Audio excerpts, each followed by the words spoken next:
원하실 때 나가고 있는 지금 방송은 나가 있어. 근데 지금 뮤트했기 때문에 목장 시작하면 뮤트 풀 거예요.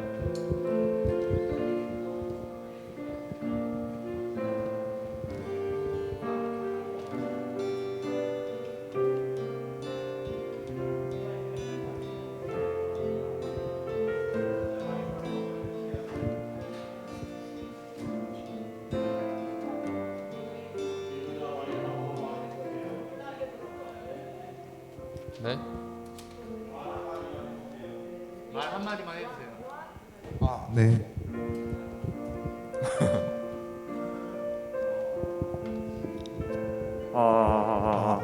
네, 시작할까요? 그래요. 됐어요? 나이스. 안녕하십니까? 네, 이 시간 각자 목자님들 집에서 온라인으로 아마 예배 드리고 있을 텐데 저희가 예배 드리는 곳은 서로 다르지만 한마음 한뜻으로 이 시간 찬양하고 또 신령과 진정으로 예배 드리는 시간 되기를 기도합니다. 함께 찬양하겠습니다.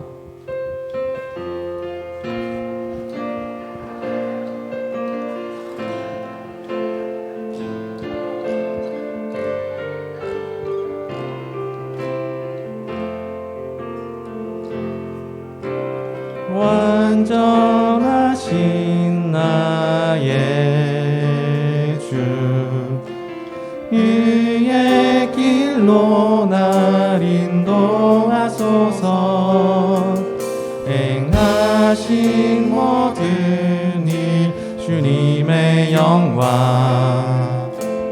다 경배함. 처음부터 부르시겠습니다. 완전하신 나의 주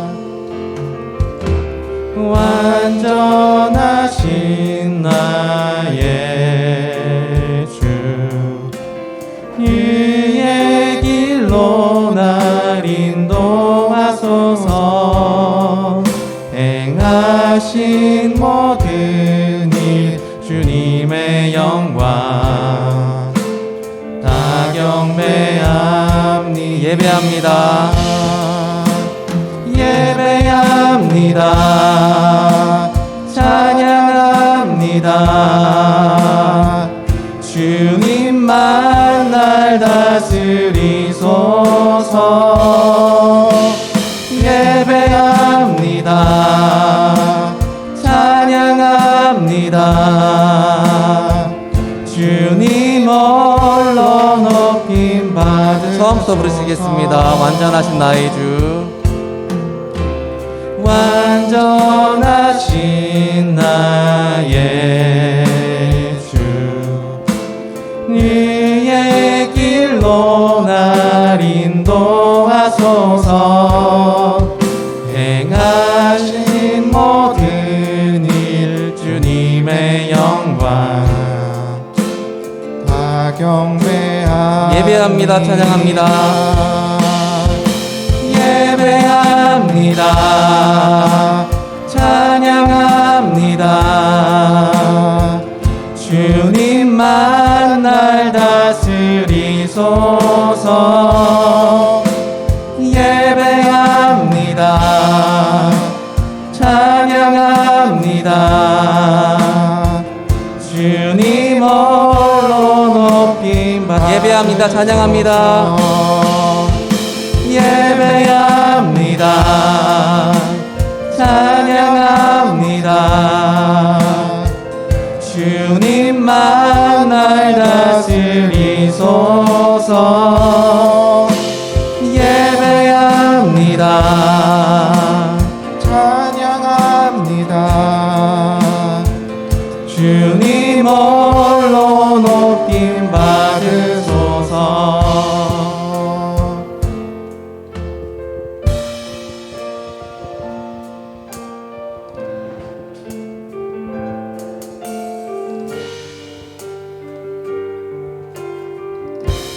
수많은 사람들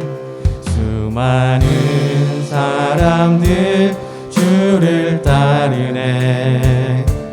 자신의 연약함 가지고 수많은 눈물의 시간 주께서 믿음으로 주를 보내 주의 영원한 사랑으로 주의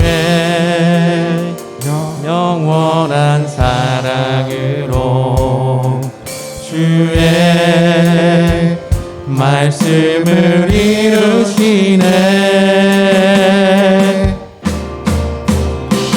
삶의 모든 문제들 나를 힘겹게 해도 포기하지 않는 오늘을 살아내리라.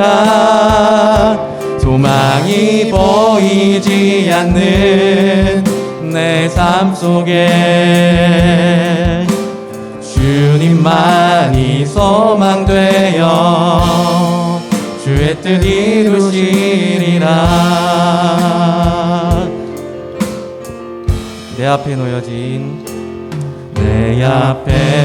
놓여진 상황 속에서 이겨낼 힘조차 없을 때 연약한 나에겐 힘겨운 이 길 믿음으로 나아가네. 주의 영원한 사랑으로 주의 영원한 사랑으로 주의 말씀을 이루시네. 삶의 모든 문제들 나를 힘겹게 해도 포기하지 않는 오늘을 살아내리라. 소망이 보이지 않는 내 삶 속에 주님만이 소망되어 주의 뜻 이루시리라. 삶의 모든 문제들 나를 힘겹게 해도 포기하지 않는 오늘을 살아내리라. 소망이 보이지 않는 내 삶 속에 주님만이 소망되어 주의 뜻 이루시. 삶의 모든 문제들 나를 힘겹게 해도 포기하지 않는 오늘을 살아내리라. 소망이 보이지 않는 내 삶 속에 주님만이 소망되어 주의 뜻 이루시리라. 네, 이상으로 찬양 마치겠습니다.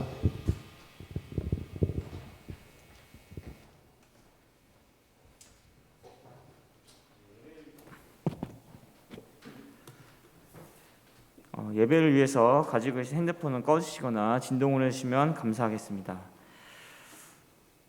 다 같이 일어서서 찬송가 26장을 부르시겠습니다.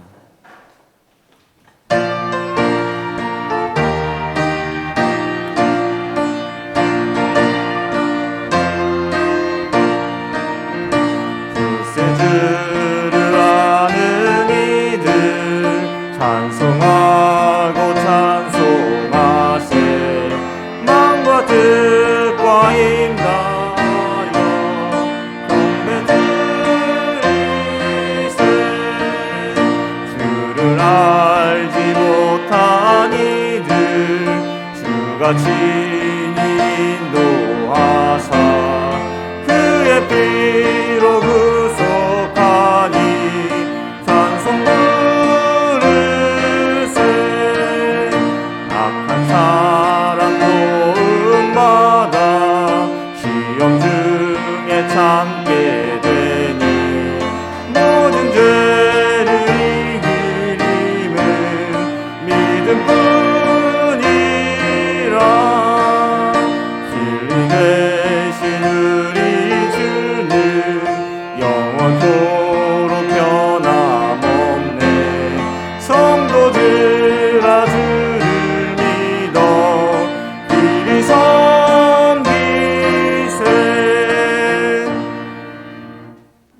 주시기 바랍니다. 다 함께 묵도하시겠습니다.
그가 곤욕을 당하여 괴로울 때에도 그의 입을 열지 아니하였으며 마치 도수장으로 끌려가는 어린 양과 털 깎는 자 앞에서 잠잠한 양같이 그의 입을 열지 아니하였도다.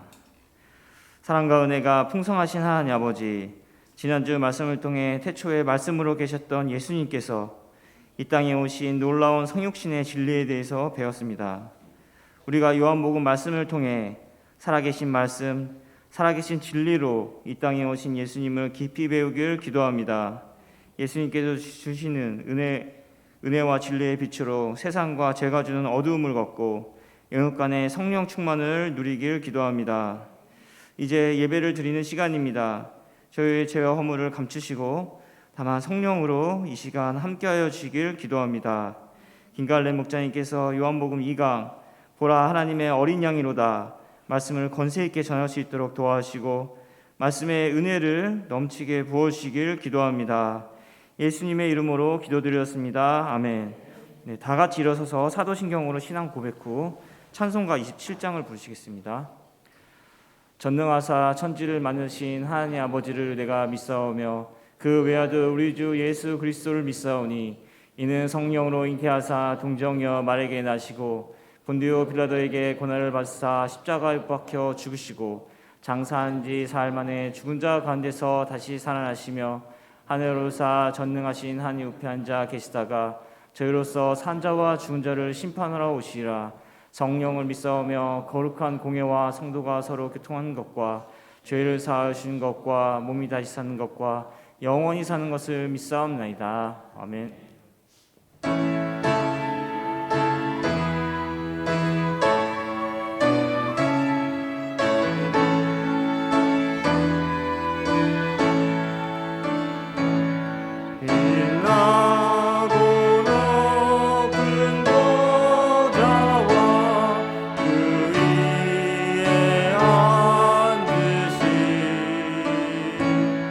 주 예수 얼굴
앉아주시기 바랍니다.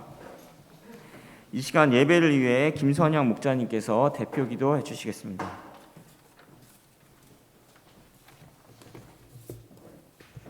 기도하시겠습니다. 말씀이 육신이 되어 우리 가운데 거하심에 우리가 그의 영광을 보니 아버지의 독생자의 영광이요 은혜와 진리가 충만하더라. 사랑과 은혜가 많으신 주님, 죄의 어둠 가운데 있던 저희를 구원하고자 저희와 함께 하시고자 말씀이 육신이 되신 주님의 은혜를 감사드립니다. 우리가 주님의 선물인 그리스도를 바라보고 그 안에 풍성한 은혜와 진리를 경험하도록 도와주십시오. 이 시간 허물 많은 죄인이 오직 주님의 은혜와 보혈을 의지하여 주님 앞에 나왔습니다. 저의 모든 허물을 그 피로 덮으시고 오직 주님께 드리는 이 나라와 민족 그리고 성서한국과 세계 선교를 위한 기도를 받아주십시오. 먼저는 이 나라 대통령, 국회, 사법부가 주님의 뜻을 섬기고 정의가 물같이 공의가 마르지 않는 나라가 되게 하옵소서. 북한의 김정은 위원장이 하나님의 뜻 앞에 회개하고 2,500만 북한 백성들에게 신앙의 자유와 인권이 주어지길 기도합니다. 북한에도 선교의 문이 열리고 우리나라가 세계에 대하여 통일 제사장 나라가 되길 기도합니다. 다음으로 우리 모임을 위해 기도합니다. 우리 모임이 말씀과 기도가 충만한 그리스도와 같이 낮아져 복음을 섬기는 공동체가 되길 기도합니다. 2041년까지 10만 선교사 파송에 귀하게 쓰임받도록 도와주십시오. 한국 대표이신 김모세 목자님께 강건함과 성령 충만함을 주시고 선교사 수양회와 세계 선교 보고 대회를 잘 섬길 수 있도록 도와주십시오. 종로 일부를 섬기는 김갈렙, 이제임스, 김준영 목자님에게 건강과 체력과 성령 충만함 주시길 기도합니다. 우리 가운데 김혜성 어린이가 정밀 검사에서 나쁜 세포가 나오지 않도록 나이에 맞는 발달과 성장을 잘 이룰 수 있도록 도와주십시오. 함세한, 최주원 형제들이 캠퍼스에 잘 적응하고 정민석 형제가 장막 생활과 항공 정비 훈련을 잘 받게 기도합니다. 군 복무 중인 최보건 목자가 목자여 복의 근원으로 쓰임 받길 기도하며 이노아 형제가 행정병 업무를 잘 감당하고 하나님의 홍보대사로 살 수 있길 기도합니다. 임요수와 주니어가 군 훈련을 믿음으로 잘 감당할 수 있도록 도와주십시오. 세계 선교를 위해 기도합니다. 세계 대표이신 윤모세 선교사님께서 세계 선교 보고 대회 사도행전 18장 말씀을 준비를 잘 할 수 있도록 도와주십시오. 하루 2시간 기도와 영적 분별력을 잘 덧입길 기도합니다. 마더베리 전요한 선교사님께 건강과 기도 중보 사역을 잘 감당하도록 도와주십시오. 미국 선교사님들을 위해 기도합니다. 알라스카 김다위 수잔나 선교사님의 가정의 영주권을 위해 기도합니다. 패시픽 노스웨스트 UBF 그룹 예배와 말씀 공부 김다위 선교사님이 믿음으로 1대1 사역에 잘 도전할 수 있도록 도와주십시오. LA 김페트라 선교사님의 허리 디스크가 온전히 낫고 노트 자매님이 믿음의 여인으로 성장하길 기도합니다. 이 어거스틴 선교사님이 섬기는 갈렙, 에드가 주님의 말씀으로 성장하고 자녀 테오, 마릴린이 하나님의 자녀로 성장하길 기도합니다. 로버트 미리엄 피셔먼 선교사님의 건강과 성령 충만한 가운데 사명과 직장을 잘 감당하도록 도와주십시오. 새아들 웨슬리 조이 엘러자가 예수님의 제자로 성장하길 기도합니다. 시카고 민 메리 선교사님이 간호사 풀타임 잡을 잘 감당하고 코로나에서 보호해 주십시오. 자녀들 그레이스, 다니엘, 에스더가 복음을 깊이 영접하고 믿음의 자녀로 성장하며 특별히 그레이스가 UIC 주립대에 들어가는데 주님을 깊이 배우길 기도합니다. 톨레도 서요한 메리 선교사님이 주님의 사랑을 기억하고 말씀을 듣고 순종하는 가정 되길 기도합니다. 서요한 선교사님이 학교에서 선한 영향력을 갖고 겸손히 학생들을 잘 섬기길 기도합니다. 메리 선교사님이 병원에서 일하고 있는데 코로나에서 보호해 주십시오. 워싱턴 조 에스라 선교사님이 온라인 포럼을 심정 있게 섬기고 박종민 형제가 목자로 부르심을 영접하며 노아, 조나단, 잔마크 형제들의 예배 참석을 위해 기도합니다. 메리를 코로나에서 지켜주시고 믿음으로 가정교회를 이룰 수 있도록 도와주십시오. 조안나, 에즈라 주니어가 예수님을 깊이 만나고 조에스더 선교사님이 말씀으로 양을 섬길 수 있게 기도합니다. 보스턴 변다윗 폴린 선교사님의 배달 사업을 위해 기도합니다. 다윗 주니어가 여름 졸업과 하나님이 인도하시는 직장을 얻고 다니엘이 친구들을 예배에 잘 초청할 수 있도록 은혜를 주십시오.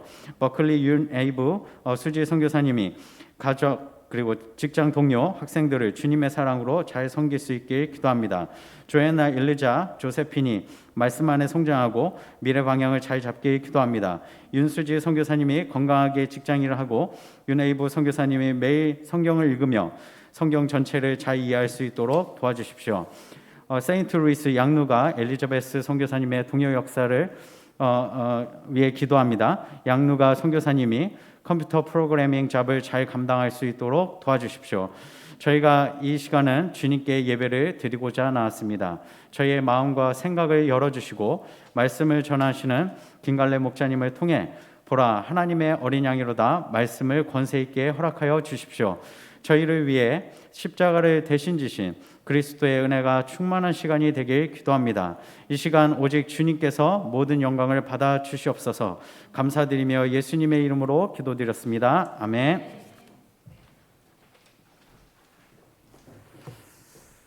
네, 오늘 읽을 말씀 본문은 요한복음 1장 19절부터 34절까지입니다. 1장 19절부터 34절까지입니다. 저와 여러분이 한 절씩 교독하시겠습니다. 유대인들이 예루살렘에서 제사장들과 레위인들을 요한에게 보내어 내가 누구냐 물을 때에 요한의 증언이 이러하니라.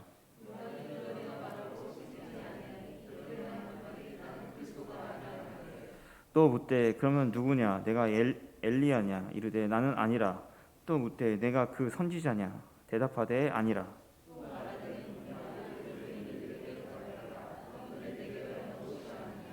이르되 나는 선지자 이사야의 말과 같이 주의 길을 곧게 하라고 광야에서 외치는 자의 소리로라 하니라.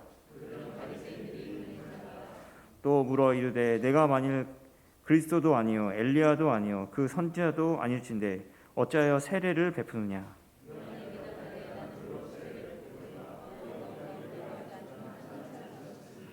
곧 내 뒤에 오시는 그이라. 나는 그의 신발끈을 풀기도 감당하지 못하겠노라 하더라.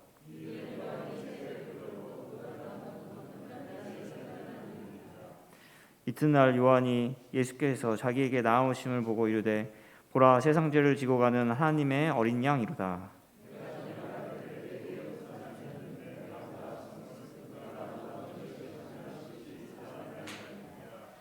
나도 그를 알지 못하였으나 내가 와서 물로 세례를 베푸는 것은 그를 이스라엘에 나타내려 함이라 하니라.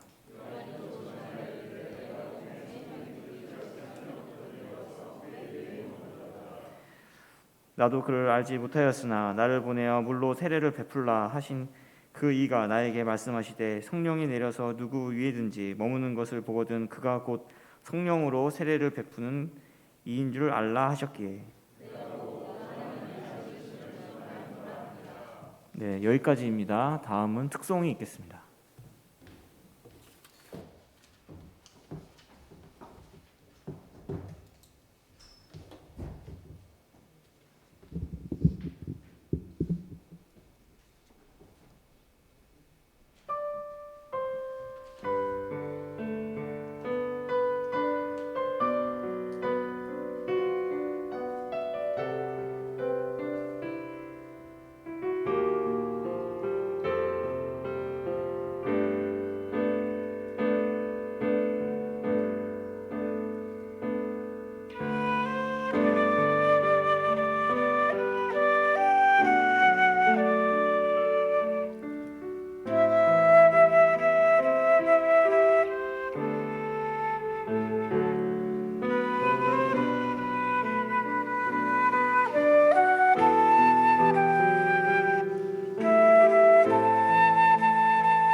김갈래 목장님께서 말씀을 전해 주시겠습니다.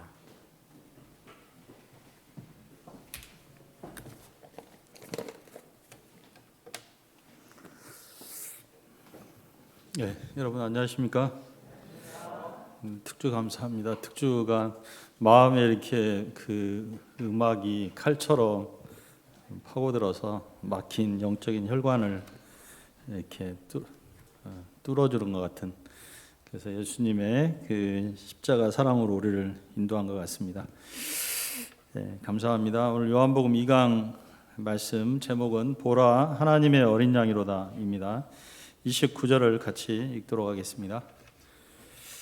시작. 이튿날 요한이 예수께서 자기에게 나오심을 보고 이르되 보라 세상 죄를 지고 하는 하나님의 어린 양이로다. 하나님 감사합니다. 이 시간 저희가 예배하게 하시고 또 요한복음 말씀 생명의 말씀을 허락해 주심을 감사합니다. 성령님께서 이 부족한 종을 붙들어 주시고 하나님의 말씀을 잘 대언하고 말씀의 은혜가 우리 가운데 밝히 드러나고 임하게 하여 주시기를 간절히 기도합니다. 예수님의 이름으로 기도합니다. 아멘. 요새는 영상 시대이고 이렇게 보는 시대입니다. 그래서 지금도 가정에서 컴퓨터나 핸드폰 화면으로 예배를 아마 보고 있을 것입니다. 그래서 이 보는 것이 우리에게 매우 중요한데요. 무엇을 보느냐에 따라서 사람이 생명을 얻기도 하고 또 이렇게 무기력해지기도 합니다. 오늘 본문에서 세례 요한은 우리가 무엇을 보아야 한다고 외치고 있습니까? 우리가 오늘 말씀을 통해서 세상 죄를 지고 가는 하나님의 어린 양 예수님을 다시 한번 보고 주목하고 또 우리도 그 예수님을 보라고 증거하는 저희들이 되기를 간절히 기도합니다. 자, 19절을 보십시오. 유대인들이 예루살렘에서 제사장들과 레인들을 요한에게 보내어 네가 누구냐 물었습니다. 이때 요한이 드러내어 말했다는 것이 두 번 나타나 있습니다. 요한은 자신이 누구냐를 밝히는데 애매모호한 태도를 취하지 않았습니다. 그는 나는 그리스도가 아니라라고 분명히 말합니다.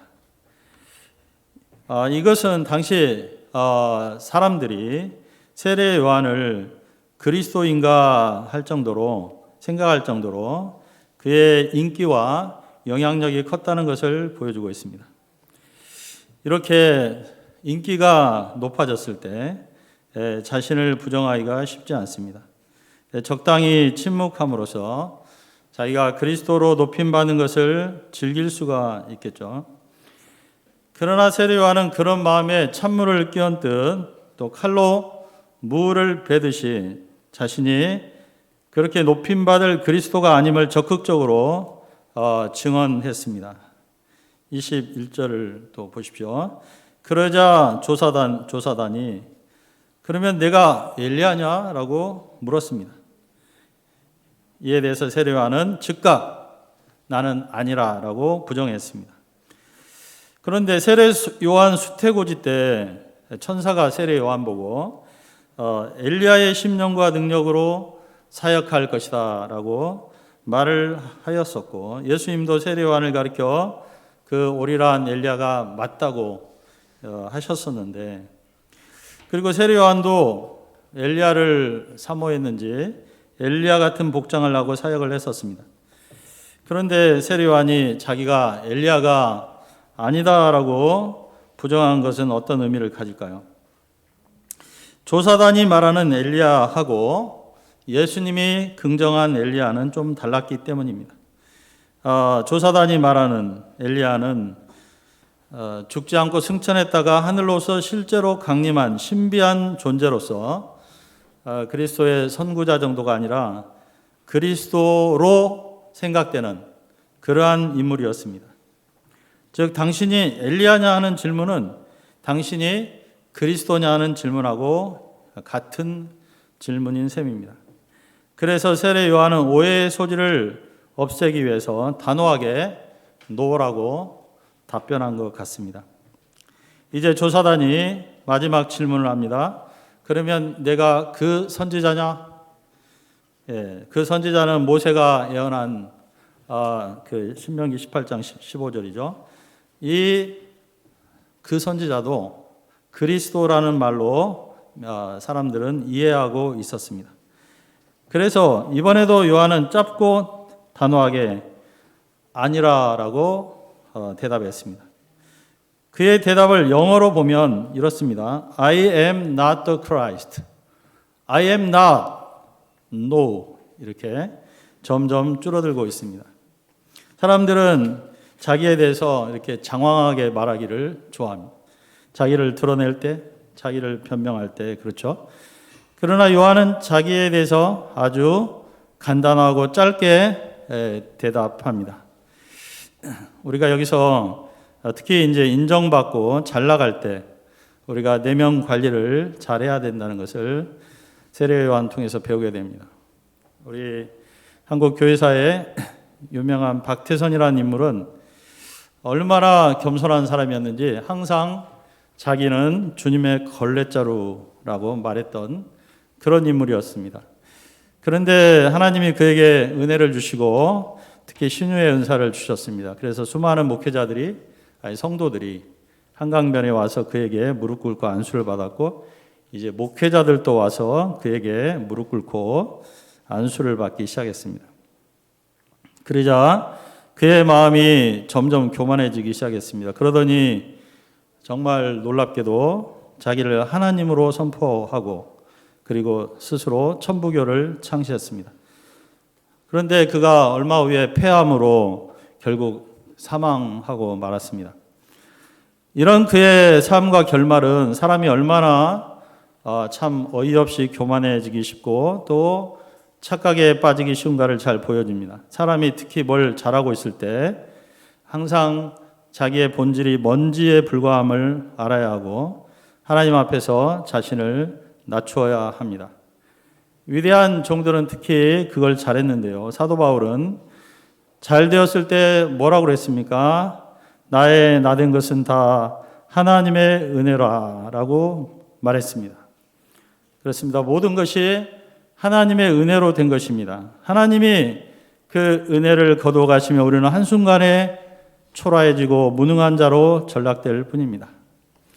우리가 세례 요한처럼 적극적으로 자기를 부정함으로 마귀가 줄 수 있는 그 간교한 교만의 시험에 들지 않기를 간절히 기도합니다. 자, 22절을 보십시오.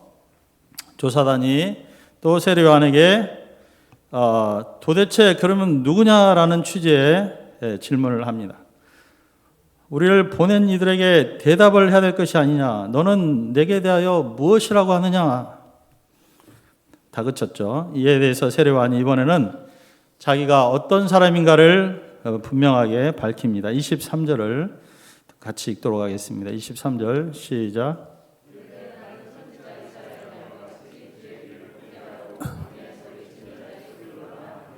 예, 세례 요한은 이사야 40장 3절의 기초에서 자기의 분명한 정체성을 밝히고 있습니다. 그의 정체성이 아주 확고하게 말씀의 기초에서 세워져 있음을 알게 됩니다. 자, 인터넷 용어로 나는 누구, 왜, 여긴 왜 라는 말이 있는데 멘붕 상태가 된 것을 표현하는 말이라고 그러죠. 자신이 누군지 그리고 내가 왜 여기에 있는지 모르는 사람은 그 사람은 삶이 형성도 안 됐거나 아니면 삶이 붕괴된 상태에 있는 사람입니다. 이에 비해 세례 요한은 분명한 자기 인식, 자기 정체성이 있었습니다. 세례 요한은 자신을 광야에서 외치는 자의 소리라고 말했습니다. 첫째로 그는 외치는 자였습니다. 뭐라고요? 외치는 자. 외친다는 것은 내면에 무엇이 이렇게 가득 차 있다는 것을 말하고요.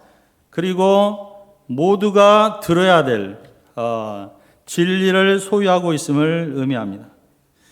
어떤 사람은 다른 사람에게 절대로 외치지 않습니다.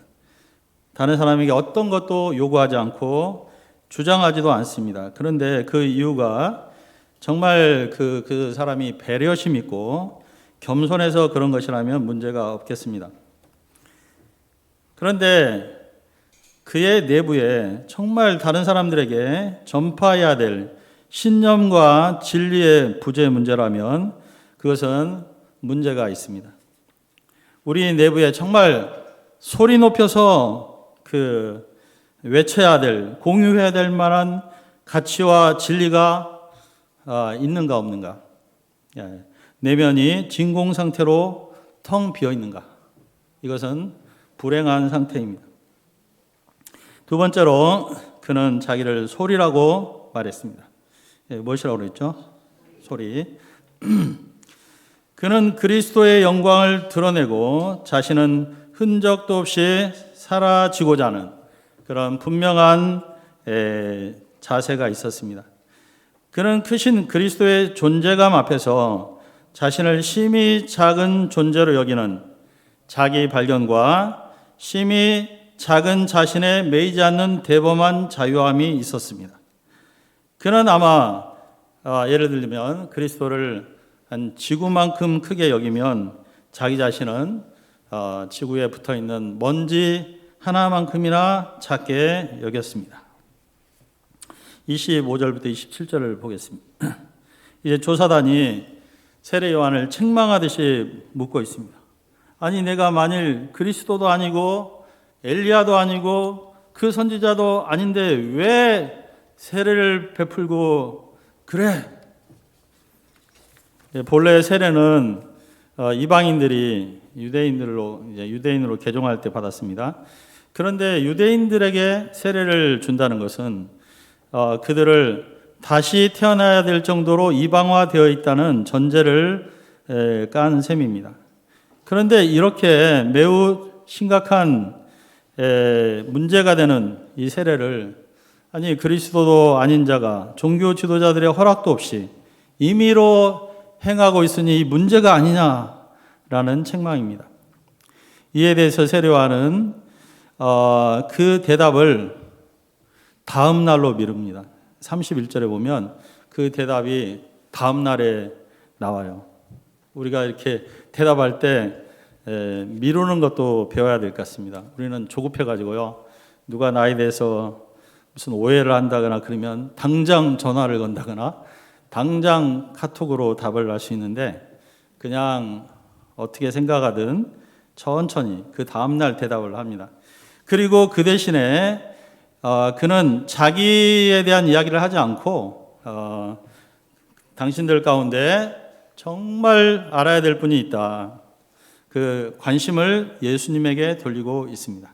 그 예수님은 얼마나 귀하고 높으신 분인지 자기는 그분의 신발끈 풀기도 감당할 수 없다고 모든 이야기를 예수님 이야기로 돌리고 있습니다.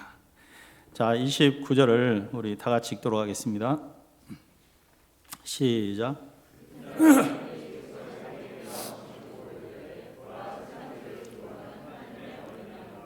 예. 자, 보라 세상 죄를 지고 하는 하나님의 어린 양이로다. 이 말은 외침이죠. 이것은 바로 외치는 자로 사역한 세례 요한의 외침의 내용입니다.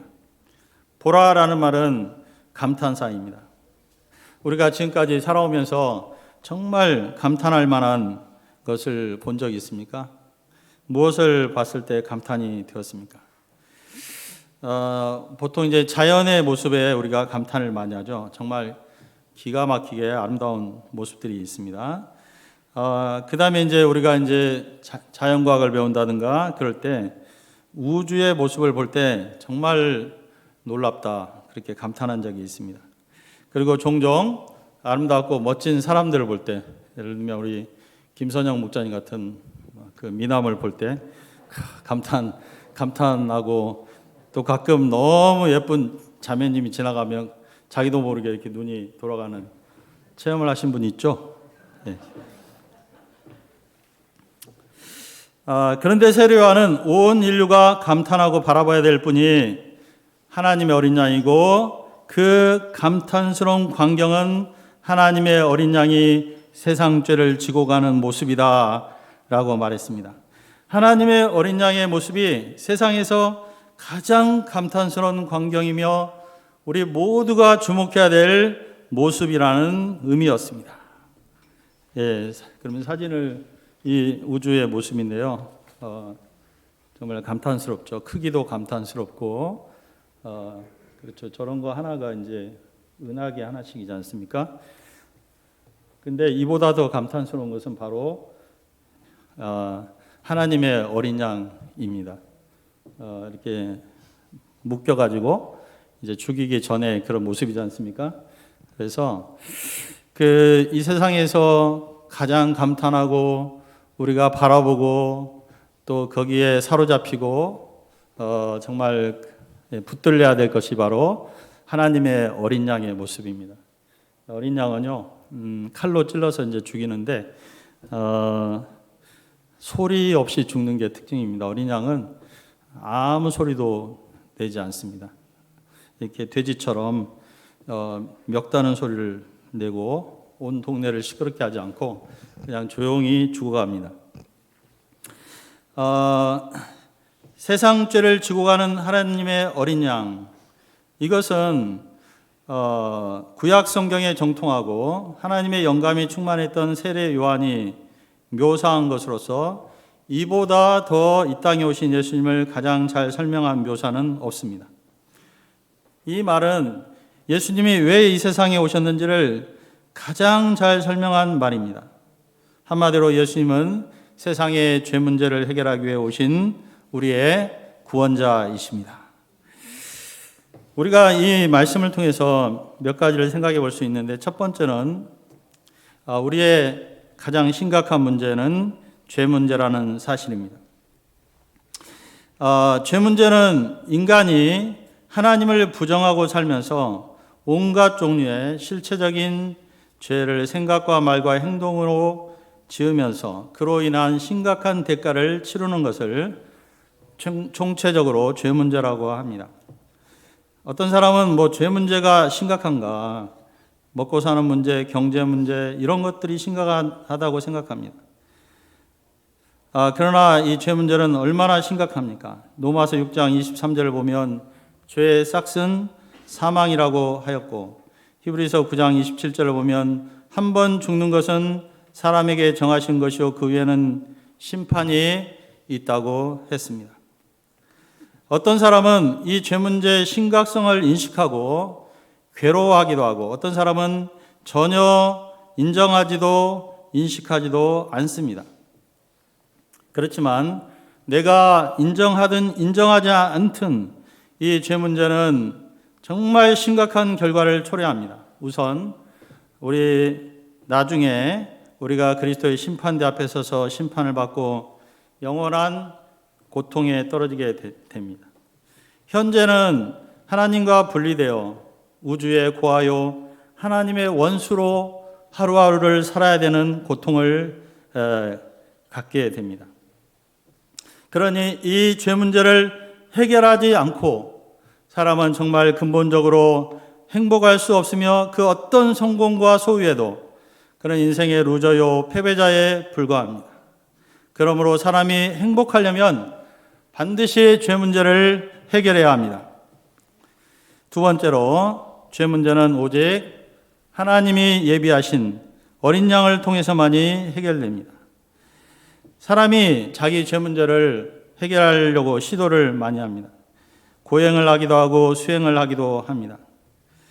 그러나 이 자기 의의 한계는 정말 의롭게 살고자 했던 그러한 분들의 한계를 고백하는 말들을 통해서 우리가 그것의 한계를 알게 됩니다. 예를 들면 성철 스님은 마지막으로 죽기 전에 자기의 대중들을 속인 죄가 하늘에 닿고 수미산을 덮었다고 말했습니다. 이거는 그냥 하는 문학적인 말이 아닙니다. 실제로 그 말들의 전문을 읽어보면 내가 지옥으로 떨어진다. 그리고 석가도 달마도 지옥에서 고통하고 있구나. 이런 고백을 합니다. 우리가 잘 아는 사도 바울도 죄를 극복하고 의롭게 살고자 했지만 그 부패한 심령의 굴레를 결코 벗어날 수 없어 탄식했습니다. 죄 문제는 오직 하나님의 어린 양 예수님을 통해서만이 근본적으로 해결됩니다. 예수님은 죄 문제를 해결하기 위해 하나님이 준비하신 하나님의 방법입니다. 구약 성경을 보면 어린 양은 아담 때부터 등장합니다. 그리고 본격적으로 6월절 어린 양으로 시작하여 수많은 속죄 양들이 인간의 죄 문제를 위해 피 흘리며 죽었습니다. 우리가 참 하나님께서 왜 이러한 방법을 사용하셨는가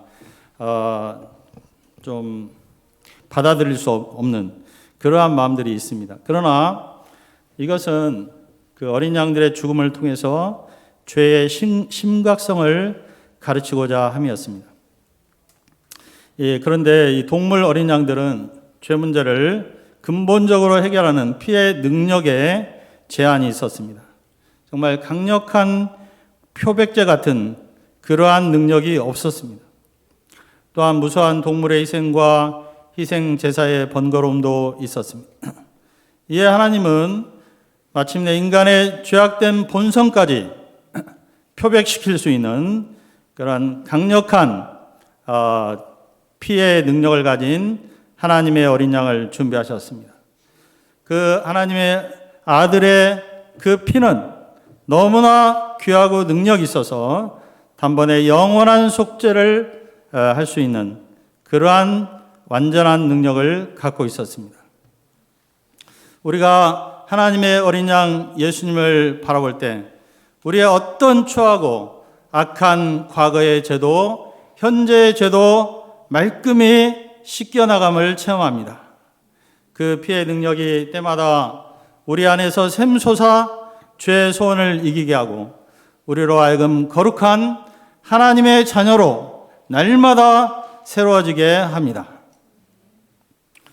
세 번째로 우리는 하나님의 어린 양 예수님을 주목하고 이분을 찬양하고 또 이분을 전하는 삶을 살아야 합니다.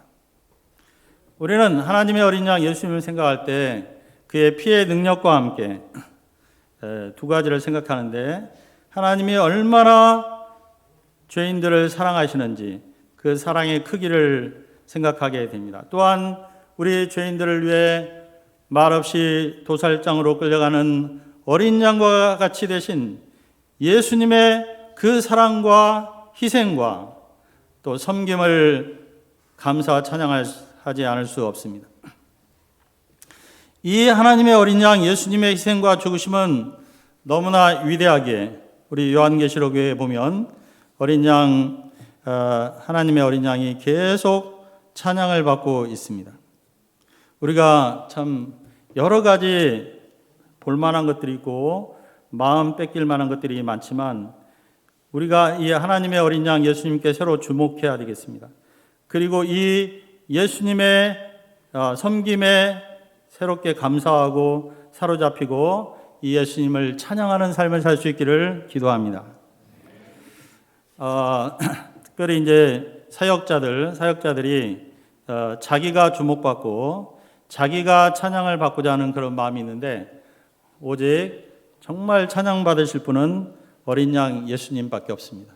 우리가 세례 요한처럼 오직 예수님을 찬양하고 높이는 삶을 살 수 있기를 간절히 기도합니다.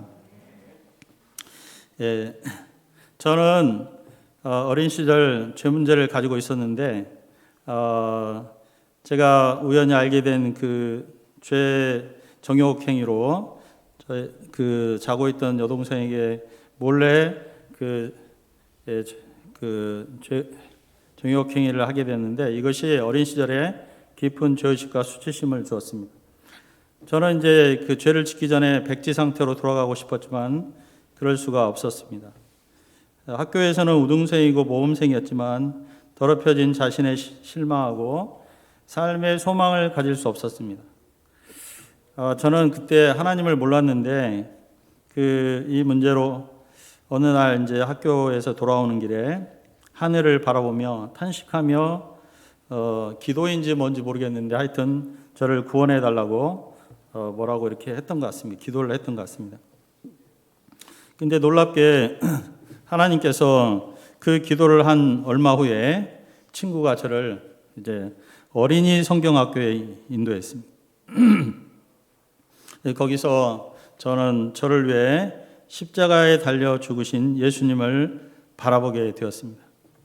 그랬을 때 저를 짓누르던 무거운 죄짐이 떨어져 나가고 참된 자유가 임함을 체험하게 되었습니다.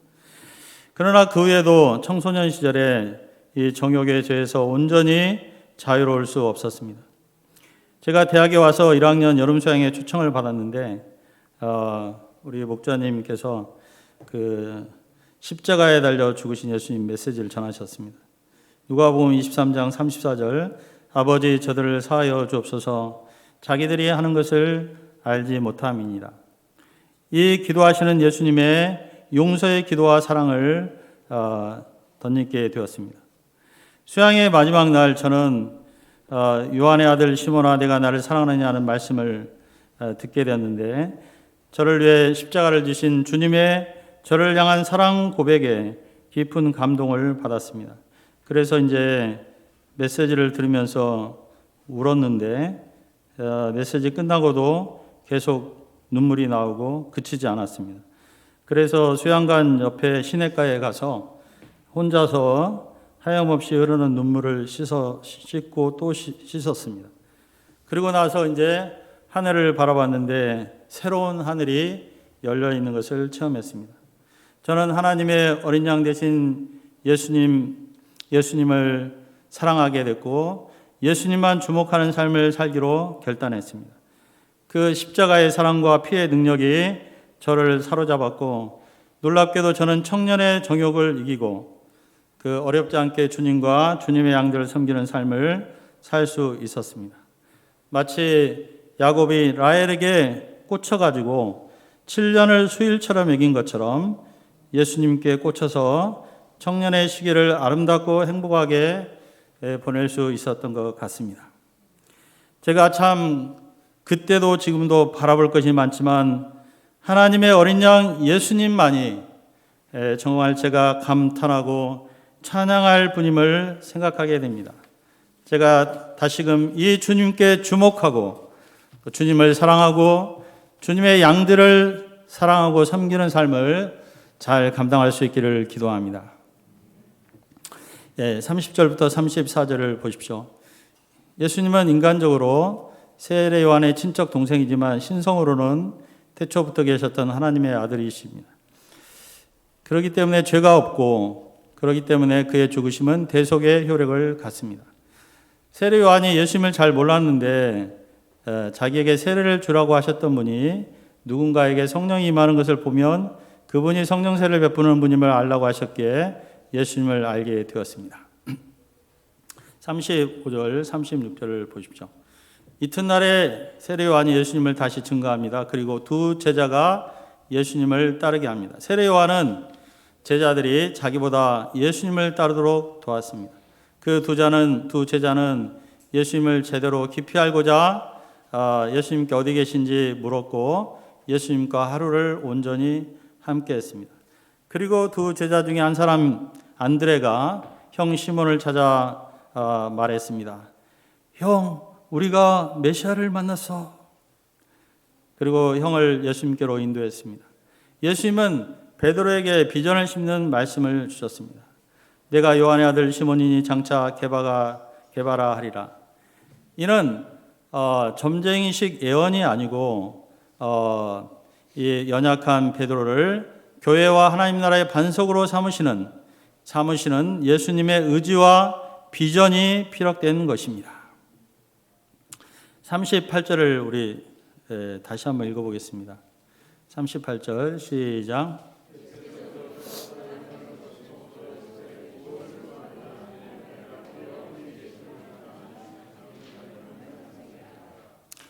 여기서 무엇을 구하느냐라는 말이 있습니다. 무엇을 구하느냐? 이 말씀이 요한복음에서 예수님이 처음으로 하신 말씀이라고 합니다. 요한복음에서 예수님이 직접 하신 말씀, 무엇을 구하느냐.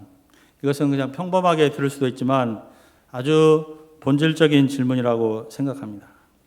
우리가 정말 관심 갖고 구해야 될 것이 많이 있습니다. 그런데 가장 구해야 될 것은 바로 인생 문제의 근본적인 해결자이신 예수님을 구하는 것입니다. 하나님의 어린 양을 찾는 것입니다. 이것이 좋은 대학을 구하고 학점을 구하고 직장과 배우자와 물질을 구하는 것보다 더 중요합니다. 이런 면에서 이 두 제자는 매우 현명했습니다. 43절부터 51절은 안드레, 요한, 베드로 외에 두 제자가 더 부르심 받은 내용이죠. 예수님은 베다니에서 갈릴리로 가시려다가 빌립을 만나셨고 그를 제자로 부르셨습니다. 마침 빌립은 안드레, 베드로와 같은 동네 베세다 출신이었고요. 빌립은 예수님의 부르심을 받은 후에 자신의 베프인 나다나엘을 찾아가 예수님을 소개했습니다. 근데 이 소개를 보면 나다나엘이 성경을 잘 알고 있는 친구라는 것을 알게 됩니다. 이 얘기를 듣고 나다나엘이 나사렛에서 무슨 선한 것이 날 수 있느냐고 반문하는데 그의 반문은 정당한 반문이었습니다. 왜냐하면 메시아는 베들레헴에서 태어난다고 되어 있는데 빌립은 나사렛 예수라고 했기 때문에 나다나엘이 정당한 질문을 했는데요. 빌립이 예수님을 잘 몰랐습니다. 예수님이 사실은 베들레헴 출신인데 나사렛에서 성장하셨다고 대답만 했으면 되는데 말문이 막혔습니다. 그러자 빌립이 뭐라고 했죠? 와서 보라고 말했습니다. 자, 말문이 막힐 때는 와서 보라입니다. 그러니까 네가 잘 아니까 직접 와서 예수님께 질문도 하고 그러면 되지 않겠느냐 그런 말이죠. 이를 보면 우리가 예수님 잘 몰라도 얼마든지 전도할 수 있음을 알 수가 있습니다. 그저 내가 사랑하는 형이나 동생이나 베스트 프렌드에게 가서 그냥 나의 솔직한 경험을 나누면 되고 말문이 막히면 와 보라 이렇게 말하면 되겠죠. 저도 대학교 1학년 때 입학식 때 한 친구를 인도했는데 그냥 아무것도 모르는 저도 이제 입학식이니까 그 직전에 성경 공부 몇 번 하고 그랬습니다. 그런데 그 친구에게 제가 와보라고 했는데 그 친구가 따라왔어요. 그래서 목자님하고 일대라고 나중에 요회 목자도 하고 선교사도 되었었습니다. 우리가 정말 예수님 만났으면 두 가지 증거가 있는데요. 하나는 뭐냐면 내가 정말 예수님 만난 날, 그날 또는 시간이 기억이 난다는 것입니다. 물론 안 난다는 주장을 하는 사람들도 있는데요. 저는 난다고 주장하는 사람입니다.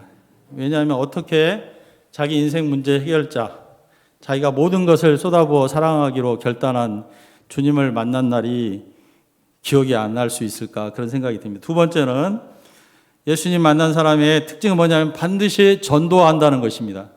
특히 사랑하는 사람에게, 가족이나 친구에게 말입니다. 그래서 전도를 하지 않는다는 것은 모르겠습니다. 예수님 안 만났을 가능성도 있다. 제가 확언은 할 수 없고요. 그렇습니다. 우리가 예수님을 감격적으로 만나고 또 그 감격을 새롭게 하고 이번 봄학기에 캠퍼스 양들이 아니면 가족이나 친구들에게도 주님을 잘 전할 수 있기를 기도합니다. 예수님이 나다나엘이 간사한 것이 없다고 말하니까 정직하단 말입니다. 나다나엘이 어떻게 나를 아시냐고 했죠. 그때 예수님은 신성으로 네가 무화과나무 아래서 있을 때 봤다고 말씀하신 것입니다. 이것은 뭐냐면 무화과나무 아래서 주로 기도를 했거든요, 사람들이. 그러니까 나다나엘이 예수님 만나기 전에 뭔가 하나님 앞에서 기도를 했던 것입니다. 그래서 그걸 들으시고 인도하셨다고도 볼 수가 있습니다. 우리도 아직 주님을 깊이 만나지 못했다고 생각하는 분들은 무화과 나무 아래로 가셔가지고요, 자기만의 무화과 나무 아래서 지금이라도 진지한 기도를 드리면 우리 주님께서 우리를 인도하실 줄로 믿습니다. 예수님은 이제 놀래는 나다나엘에게 앞으로 더 놀랄 일이 쌓였다고 놀라운 일을 많이 경험하게 될 것이라고 영적인 소원을 심어주셨습니다. 오늘 말씀의 결론입니다. 우리가 바라봐야 될 분은 세상 죄를 지고하는 하나님의 어린 양 예수님입니다. 예수님을 바라볼 때 우리 안에 생명과 평안과 기쁨이 넘칩니다. 인생 문제가 해결됩니다. 우리가 예수님을 바라보고 또 예수님을 전할 수 있기를 기도합니다. 특별히 사역자들로서 죄악되고 부패한 자기를 드러내려고 하지 않고 오직 우리를 위해 죽으신 하나님의 어린 양 예수님만을 드러내고 찬양하는 삶을 살 수 있기를 기도합니다. 기도하겠습니다. 하나님 아버지, 저희가 하나님의 어린 양 예수님을 바라보고 또 이 예수님을 힘써 전하고 이 예수님만 영광 받으시도록 예수님만 높이는 삶을 살게 하시기를 간절히 기도합니다. 예수님의 이름으로 기도합니다. 아멘. 다 함께 일어서서 찬송가 250장을 부르시겠습니다.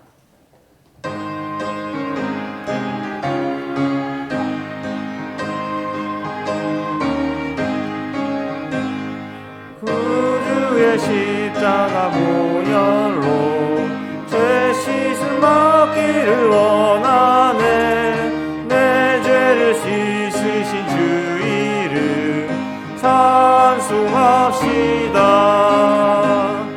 찬송합시다. 찬송합시다.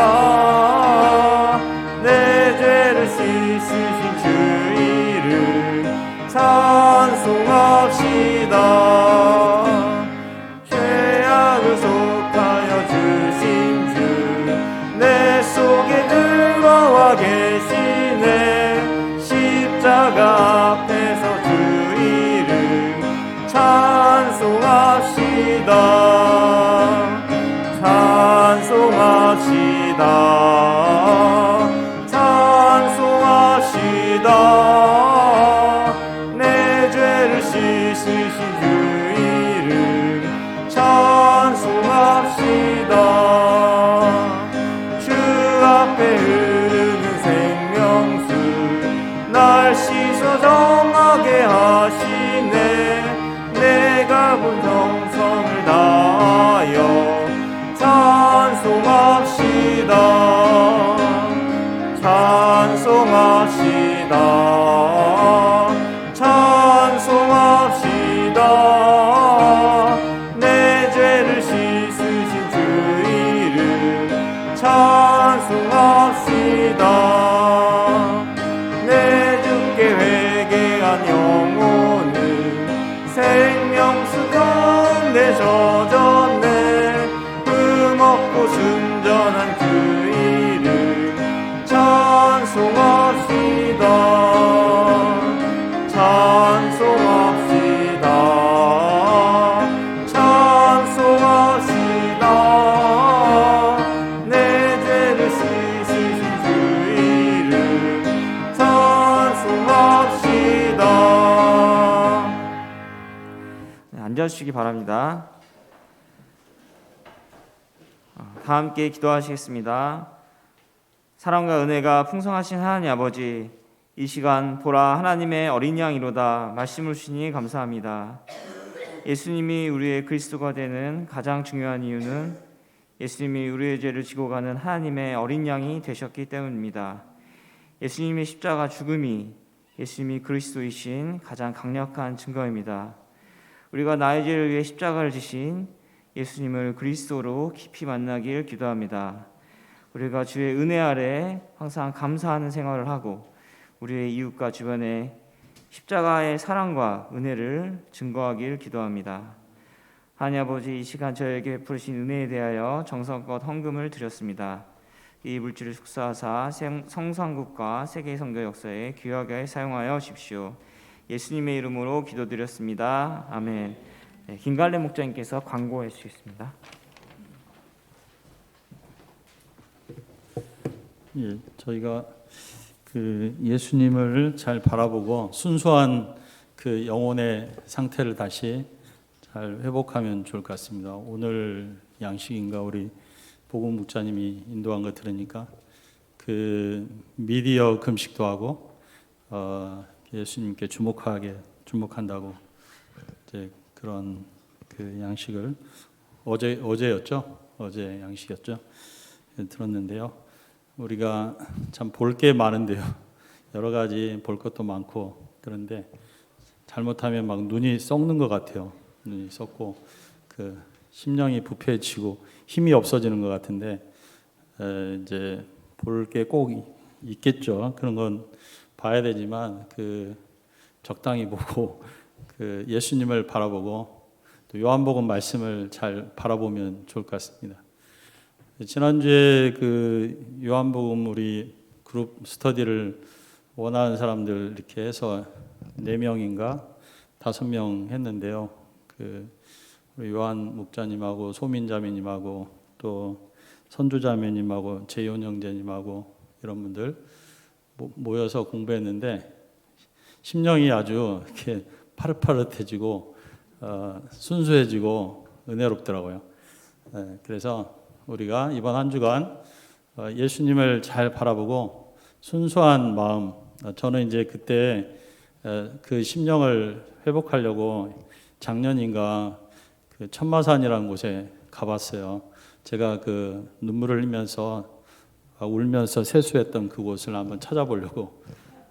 근데 이제 도저히 못 찾겠더라고요. UBF에서 막 이름을 마음대로 막 지어가지고요. 수양관을 천마산 수양관이라는 곳이 없어요. 천마산 수양관이. 천마산이 아마 그 근처에 뭐 수십 킬로 안에 있었던 모양인데 그래가지고 수소문해가지고 찾았어요. 동두천에 있더라고요.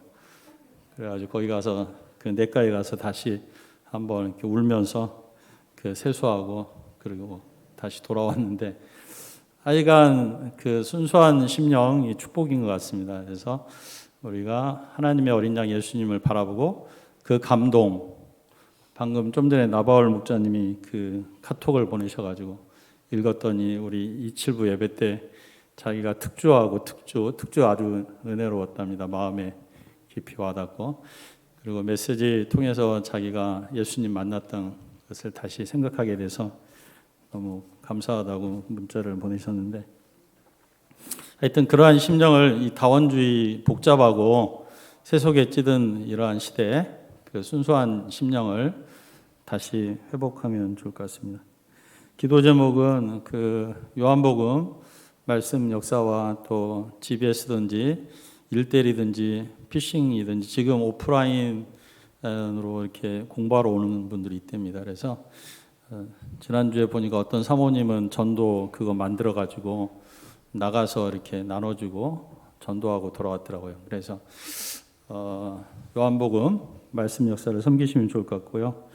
그 다음에 우리 박마가 목자님 가정이 선교훈련 잘 받고 선교사로 나가시도록 그 기도해 주시고 마지막으로 세계선교 보고대회와 선교사 수양회 온라인으로 준비하고 있는데요. 잘 준비돼서 세계 모든 우리 UBF 멤버들이 힘을 얻고 새 60주년을 또 시작하는 대회가 되도록 이 모든 준비에 부살렐과 오홀리압처럼 하나님께서 성령을 주셔가지고 잘 준비되어서 큰 감동과 힘을 얻도록 기도해 주시면 감사하겠습니다.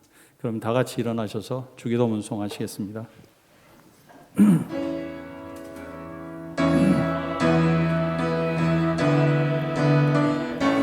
대신 아버지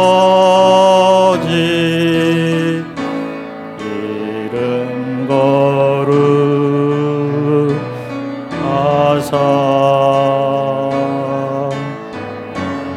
주님 나라 임하시고 뜻이 이루어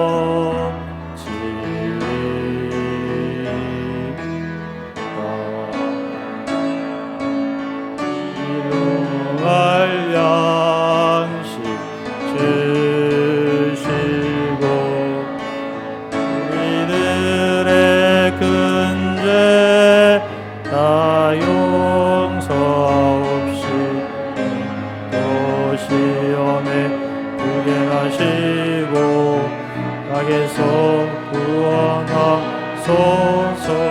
내게 주의 나라 주의 권세 주의 영광 영원히.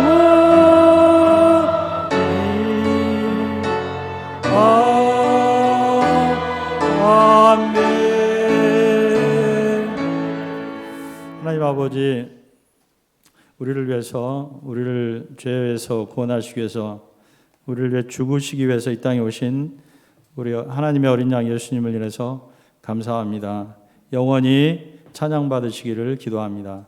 우리가 이 예수님을 드러내고 찬양하며 높이고 증거하는 삶을 살게 도와주시고, 이 주님을 증거할 때마다 죄로 고통하는 영혼들이 자유케 되고 참된 평안과 생명을 얻는 이 구원의 역사를 이루어 주십시오. 이번 2021년 봄학기에도 이와 같은 생명의 역사, 구원의 역사가 충만히 있기를 기도합니다. 하나님 아버지, 주님께서 세계선교 보고대회와 선교사 수양회가 잘 준비되어 우리가 새로운 60년을 힘차게 출발할 수 있도록 영적인 방향이 담긴 메시지와 모든 프로그램들을 허락하여 주시기를 기도합니다.